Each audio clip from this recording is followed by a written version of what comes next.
kelas 4D reguler pagi Banjarmasin dengan NPM 24081053. Mata kuliah filsafat hukum dan kelompok 1 dengan judul artikel Rekonstruksi Ontologi Keadilan dalam Hukum Positif Indonesia melalui dialektika keadilan distributif dan keadilan substansif. Dengan ini saya membaca bagian dari teori hukum alam dan keadilan distributif. Teori hukum alam berbeda dengan positivisme. Hukum alam berangkat dari asumsi bahwa hukum harus selalu selaras dengan nilai-nilai moral universal yang melekat pada kodrat manusia. Dalam pandangan ini, suatu hukum tidak dapat disebut adil apabila bertentangan dengan prinsip moral dasar, meskipun secara formal telah sah.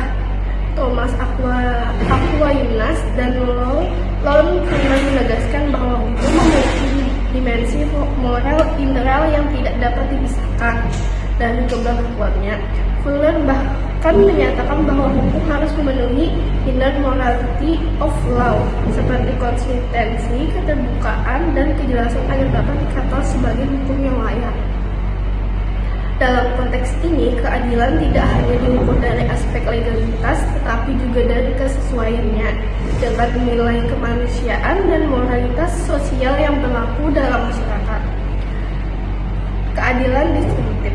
Keadilan distributif merupakan konsep keadilan yang menekankan pada pembagian hak, kewajiban, dan sumber daya secara proporsional berdasarkan kontribusi, kebutuhan, dan posisi individu dalam masyarakat. Aristoteles menyatakan bahwa keadilan tidak selalu berarti kesamaan absolut, melainkan kesesuaian proporsional sesuai dengan kondisi masing-masing individu.